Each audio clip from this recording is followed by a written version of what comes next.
Hello again, YouTubers. Welcome back to the Board Game Captain.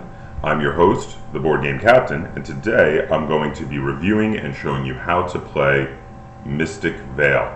Now, Mystic Vale was designed by John D. Clare, I'll show you that there, and it was published by Alderac Entertainment Group, or AEG. And as you see here on the bottom, it says card crafting system. There's an interesting new little symbol here, and it says a card crafting game of nature's power.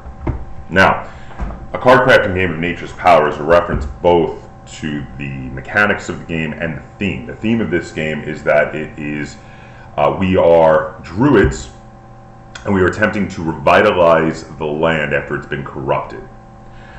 The theme is a bit light. This game is far more about the mechanics and how it plays than it is about the theme.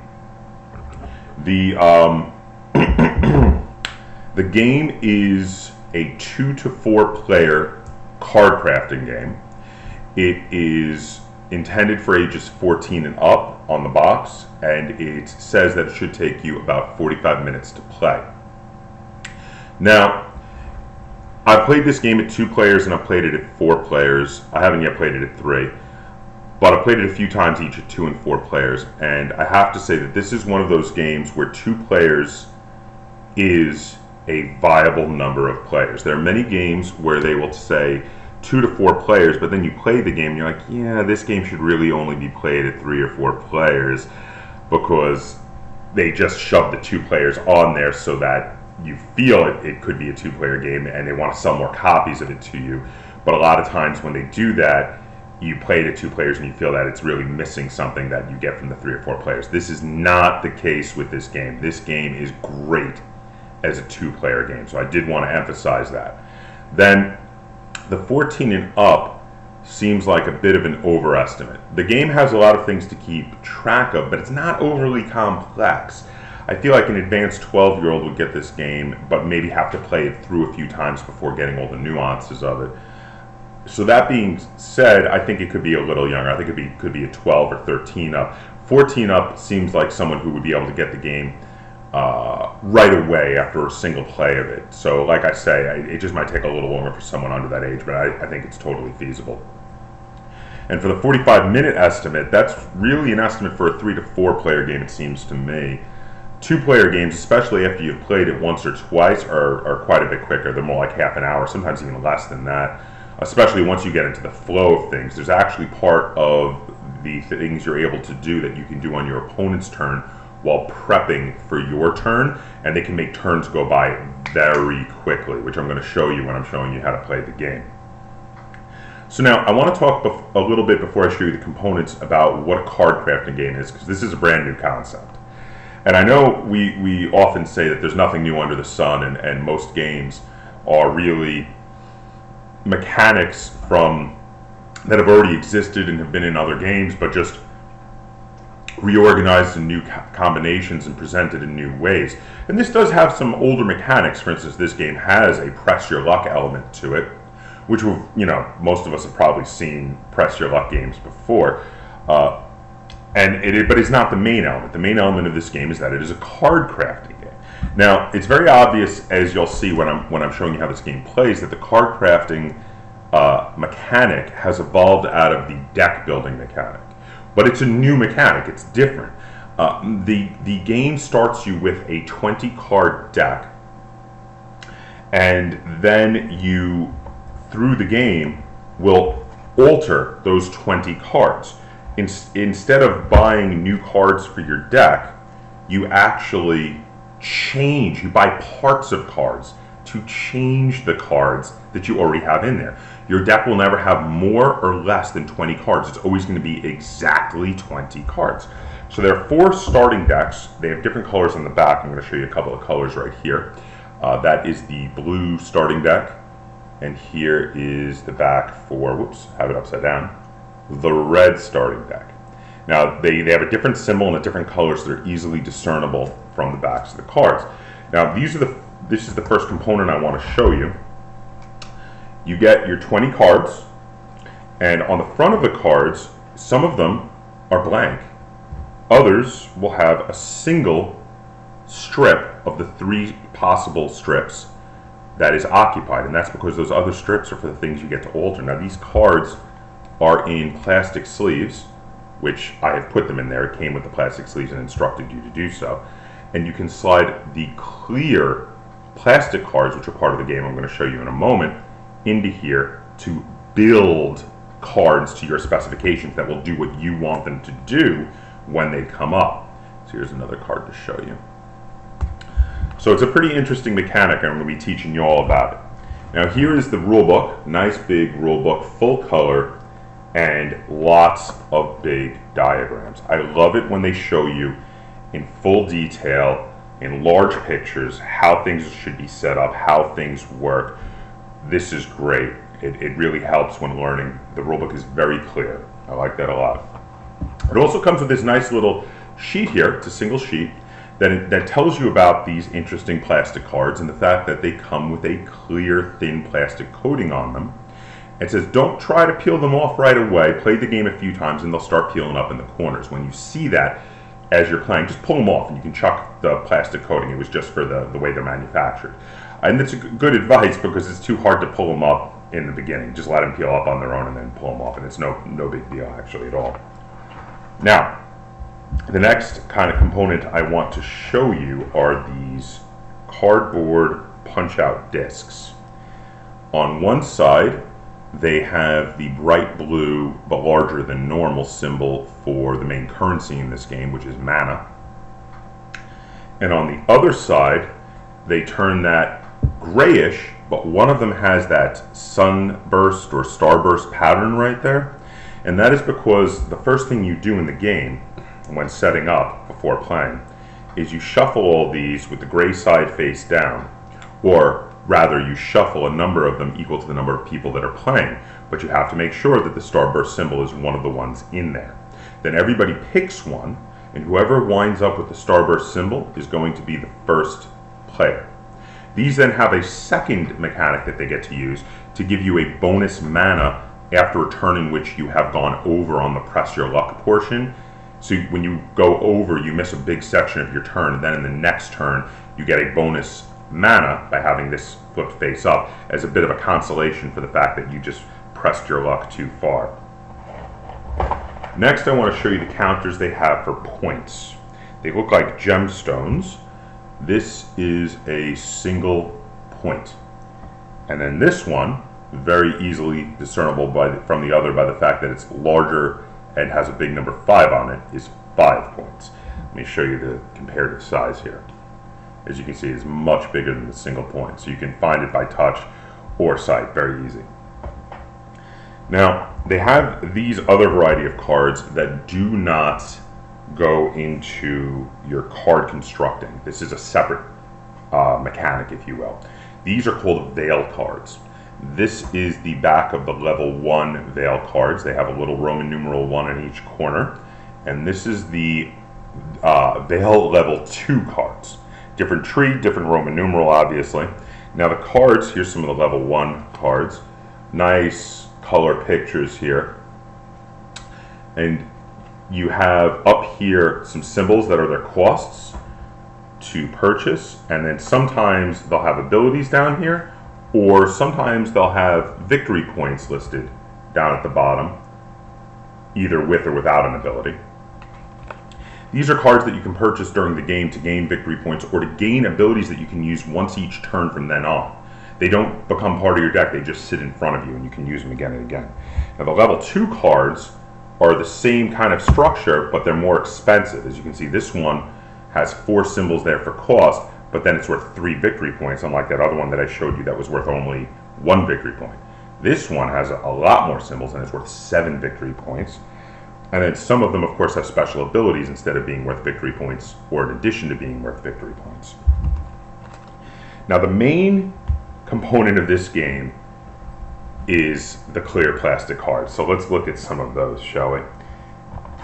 They look like this.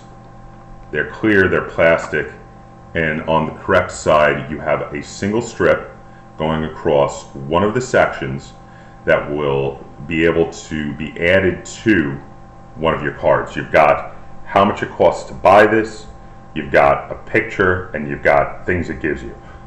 This is a very basic one.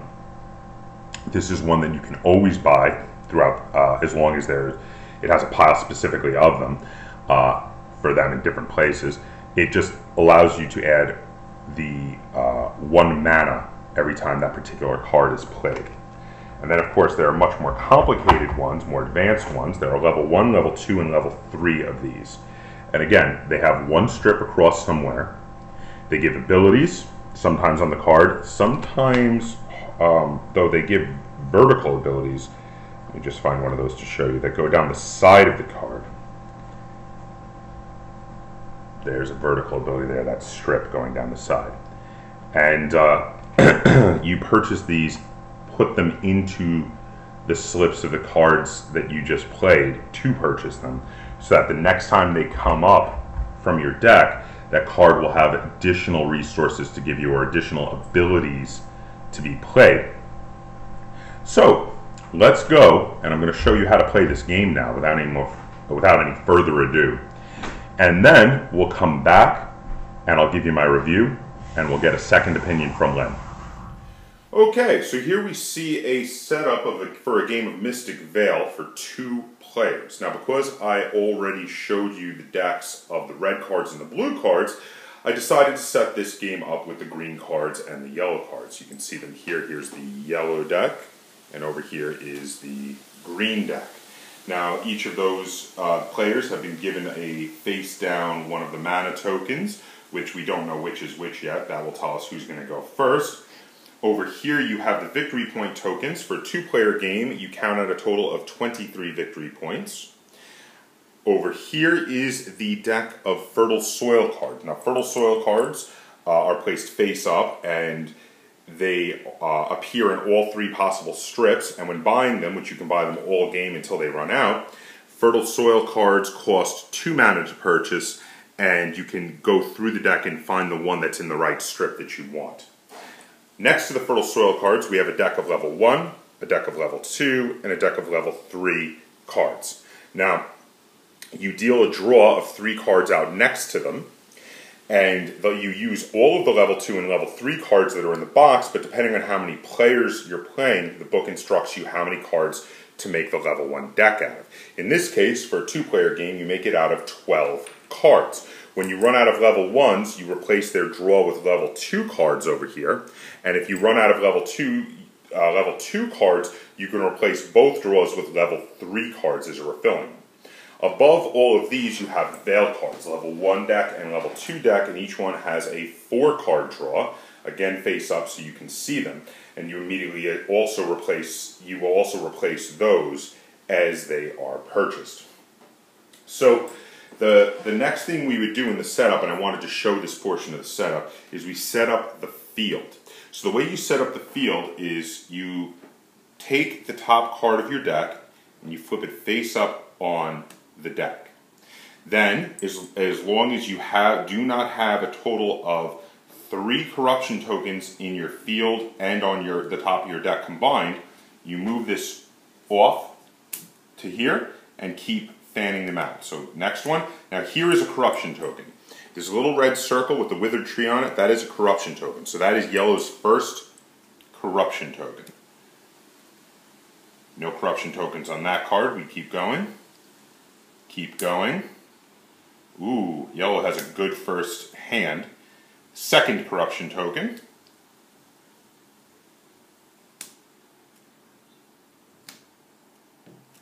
And third, and we stop. So now, yellow has 2 corruption tokens in their field, 1 on top of the deck. The card on top of the deck, you don't get to use its abilities, you don't get to take its mana. The only thing that it matters for are for corruption tokens and growth tokens, which let me show you a growth token over here. That's a growth token right there. Only because growth tokens are the opposite of a corruption token. They counteract them. So this player is now fully set up. So let's set up the green player. The green player flips, again, nothing, so they place it there. First corruption token, nothing. Second corruption token, blank. Oh, the green player didn't have as good of a first hand. They don't have nearly as many cards out and not nearly as much mana, but they've got 3 corruption tokens up, and now they are fully set up and ready to go. So, now that the game is completely set up, let's see who the first player is going to be. Well, the first player is the yellow player. So, the first thing the yellow player does is they do the planting phase. Now, during the planting phase, you can decide whether or not you want to push your luck. If you're going to press your luck, what you do is you can take this card here and put it in your field and flip the next one face up. Now, putting it here means the mana on this card is going to get to be used because it's in your field. However, if the next card underneath it, when it's flipped face up on the top of the deck, contains a 4th corruption token, you're going to skip the entire next phase of your turn, which is the harvest phase, which is the phase where you get to buy cards. If you have to skip the harvest phase, you throw everything in the discard, you go right onto the discard phase, and the next player gets to go. But as a consolation, you take your mana token here and you get to flip it face up, so that next turn you can flip this face down to spend that as an extra mana. So, however, looking at yellow and what they have, they've got 1, 2, 3, 4, 5, 6 mana available to them. Oh, excuse me. 5 mana available because you can't use the one that's on top of the deck. I just said that. That's my mistake. They have 5 mana available to them. 5 mana is a lot of mana, especially for the starting deck. So there's no way yellow would want to press their luck for the first turn, having 5 mana available to them. Now, the yellow looks at their resources and they see, what can I buy? What can I purchase? Now, to be able to purchase the Vale cards, you need to have these specific symbols on cards.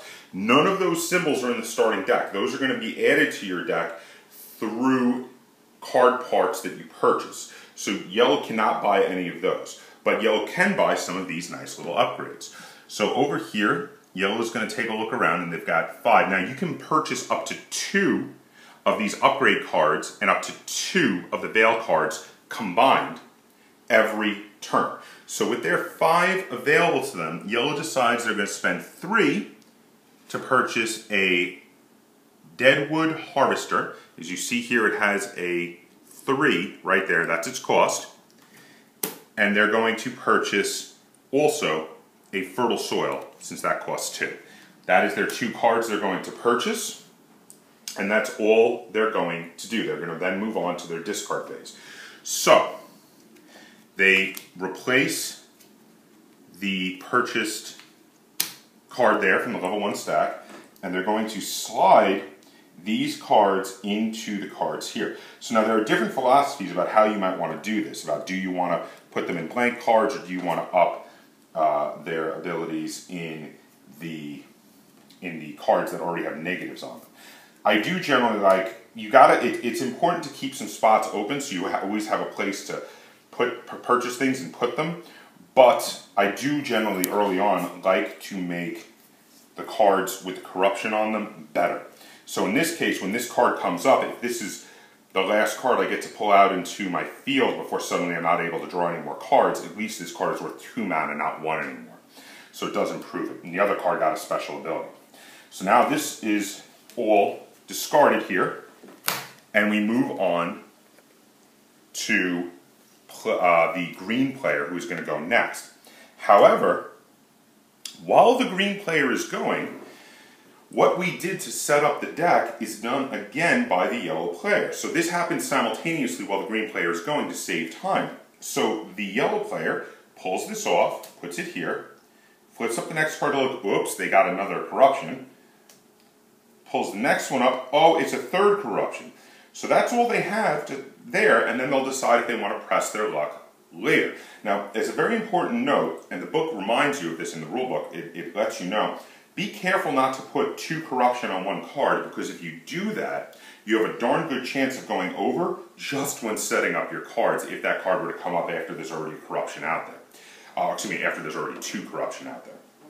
So now we go over to the green player. Now I'm going to show you what press your luck is all about, because the green player the green player is looking at already having 3 corruption out there and only 2 mana to spend and is not enjoying that prospect. So they say, you know what, I'm going to press my luck. So they put that card in the field, and they're going to flip up the next one, and look, the next one is a fertile soil.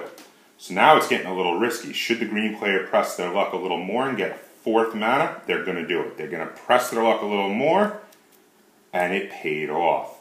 Now it was a fairly good bet because not many of these blanks and not many of these fertile soils had come up yet, and it worked out.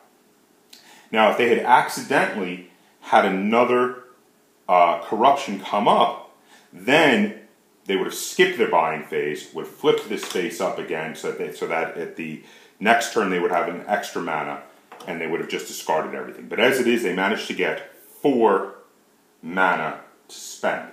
So for the 4 mana, they're going to buy a Peacekeeper Druid, and they're going to buy a Fertile Soil. So they're going to put a Fertile Soil, and that's all they're going to do. That's going to be their turn. They're going to put the Fertile Soil here in this card to make it more worthwhile, and they decided that the Peacekeeper Druid is going to go in a blank card and actually have this card do something now. It's going to get a special ability, and if you look here, this Peacekeeper Druid has a little tri-leaf symbol, which is one of the symbols that is used to buy Veil cards. So the green player has now started on the cards they need to buy Veil cards. If the green player is able to get another card, let me just replace the one they just purchased there, that say has a sun symbol. Let me show you that symbol here. Here is the sunburst symbol. If they were to get that and put it in the same card and this card were to come up, right there, having both of them together would mean they could buy this card with just that one card when it came up. Of course, that doesn't always work out. Sometimes the sun symbol might be on a different card and you have to wait for the combination of both of them to come up. But this is how the game plays. You play your cards, you purchase your cards, you slide them into your cards that you have already played, you discard all the cards, and you set yourself up again for the next turn. So again, the green player would set themselves up for their next turn. First corruption to come up, second corruption to come up. There it is, the 3rd corruption. That's not a bad hand for the green player. They will not press their luck on their next turn. You keep doing this, you keep building your cards, you make them better, stronger, able to give you victory points, able to give you the symbols that can earn you Veil cards, which give you more victory points, and you do this. Anytime you have a card that gives you victory points, let me show you one of those. This is an upgrade to a card here. Now this card gives 2 victory points every time it's played. It has a corruption symbol, and it has the bear paw symbol there, which is one of the symbols that is used to purchase Veil cards. In addition, this little gray victory point symbol on the side there means that at the end of the game, this card is worth another 2 victory points just for having it in your deck. But every time this comes up and it gives you the 2 victory points, you get to take them from the pool here. Let's say that green had that card in their cards here and had just played it. You get to take them and put them over here. You get the victory points. When you run out of victory points, you finish making sure everyone gets a turn. So if the first player is the person to trigger the last round by taking the last of the victory points, everybody else still gets a turn and can still earn victory points. You take the extra ones from the box. There are extra victory point markers to have.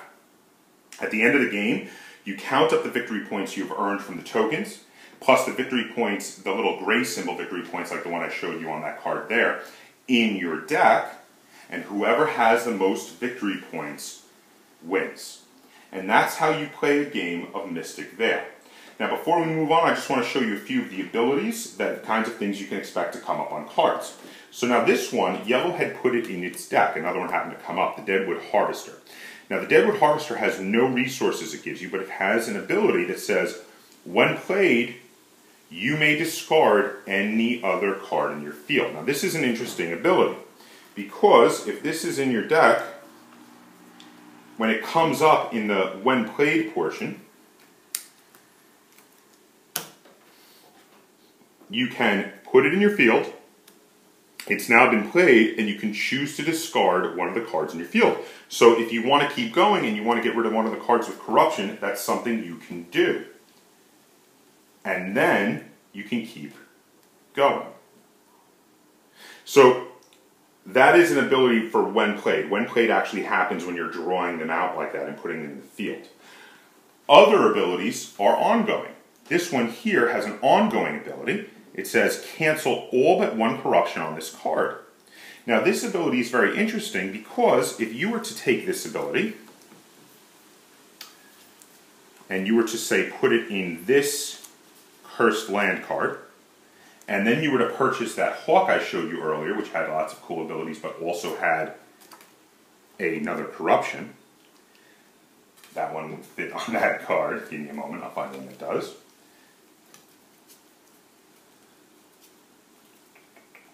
Here we go. Different card, but he has a corruption and he's for the right spot. This is the Hulking Thornhide. Great card because he earns you 3 victory points every time he gets played. He's worth 1 extra victory point at the end of the game for being in your deck, and he gives you one of those starburst symbols. But he has a corruption. So now, this is a fully built card here. This card has 2 corruption on it, but the seedling says only one of them counts. So now it's only 1 corruption. It's not so bad. When it comes up, it also gives you 2 mana, 3 victory points, and one of those starburst symbols. So this is a fantastic, fantastic card to have in your deck. So this, I just want to show you this also. Growth symbol, when this is in one of your cards, the growth symbol counteracts one of your corruption symbols. So in this case, if that were in here, this automatically means that this symbol is null and void. So it doesn't actually count as a corruption, it won't make you go over. But then it has a disability that it says while in your field, you have 1 less mana to spend. So in this case, this actually counteracts this entire section. So this card would be worthless until you can get a 3rd strip in the middle, and then whatever that is will be what this card is. The other 2 things just cancel each other out. Now, all of these cards have lots of interesting abilities, and as you play the game, you learn that the different combinations of abilities can do all sorts of interesting effects for you. Plus, some of these abilities, when you purchase them and put them in front of you, allow you to have interesting abilities as well. For instance, this Blooming Arbor. If you were to purchase this for a star and a plant symbol and place it in front of you, it says, if you were to spoil, which means go over with the corruption symbols, you may discard this card to gain 1 growth. So this is a one-off ability where when pressing your luck, you're like, oops, I just went over, I have 4 corruption symbols out, but it's okay because I had a Blooming Arbor. You discard the Blooming Arbor, and now you didn't go over. And that is a full explanation of how everything works in Mystic Vale. So let's head back, and I'm going to review it and rate it, and then we'll get our second opinion. Okay, welcome back. That was how you play a game of Mystic Vale. Now, I like this game. This game is fun. It feels very similar to a deck builder, but the difference of, instead of building the deck out of cards, of already having the cards for your deck and then building the cards up, is very interesting. It's a different sort of feel to it, on top of the fact that it already does kind of feel like a deck builder. It has this additional interesting mechanic, which is a little bit different. Some of the other mechanics are things we've seen before, like the press your luck portion. I've said that before, but I like press your luck mechanics. It's always interesting to try to play the odds. You know the odds. You know what's in your deck. There's 20 cards. You know what those cards are. You're the one who's building them. Do I have a good chance of increasing my abilities and my mana by pressing my luck? Or am I going to be in trouble? Am I biting my nails? Am I getting nervous? And I like that. That's a lot of fun. I always enjoy press your luck mechanics. So this is a very enjoyable game. I really do like this game a lot. And the innovativeness of it, the interesting concept of coming up with using clear plastic cards to allow you to while slipping them into card protectors to craft your card out of 3 separate elements that combine to make interesting combinations all on the same card. You don't even necessarily need multiple cards to have these combinations. As I showed you while showing you how to play the game, often you can have 2 different card components that make a combo happen on the same card, which is really, really cool. Now, if you were ever someone who is into collectible card games like Magic the Gathering or any of its successors that have come after it, you will definitely notice that there are some similarities in the way that these sort of mechanics combo with each other to sort of things you remember from playing games like Magic the Gathering. Deck building games definitely are a style of game that has evolved off of collectible card games and are definitely very much for people who enjoyed playing collectible card games back in the day before there were deck building games, but now don't have the time to buy into and keep maintaining collections of cards. And then they buy a deck building game, or in this case a card crafting game, and they have everything they need to play. And if an expansion comes out, they buy the one expansion, and again they have the entire expansion. They don't need to buy packs of cards. So games like this, I like them a lot, because I was a fan of collectible card games, but I don't have time to be focusing on the collection of the collectible card game, the collecting portion of the collectible card game anymore. I work full time, of course, plus I have many hobbies like doing these videos for you guys, and I don't have time to play games like Magic the Gathering anymore. But deck building games for me have been my replacement for that sort of thing. And I love deck building games, and I love that John D. Clare went and took deck building games and evolved them a step further with this. He came up with this interesting new mechanic. It works very differently. It's very innovative. And I like it a lot. I think it's a lot of fun. I'm going to play the hell out of this game. I will play this game multiple times in the same day. I already have played it multiple times in the same day. As a combination of how fun this game is with how innovative it feels, I'm going to give this game 9 out of 10 stars, which of course is an incredibly positive rating, and I feel it's earned it. But let's get a second opinion. Lynn, how many stars would you give to Mystic Vale? 8. So Lynn gave it 8 stars, which is also an incredibly high rating. So 8 stars from Lynn, 9 stars from me.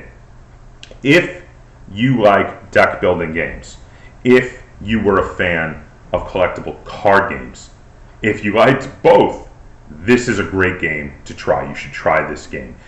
If you're thinking of trying out deck building games, maybe you weren't a fan of collectible card games because you never wanted to have to deal with the collection portion, this is a great game to try. It's very interesting, it's very different, and it does stand out from the crowd of deck building games.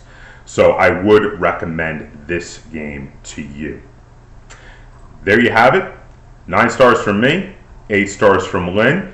Did I miss anything? Is there anything you want to point out? Is there anything you want to comment on? Then please comment down below.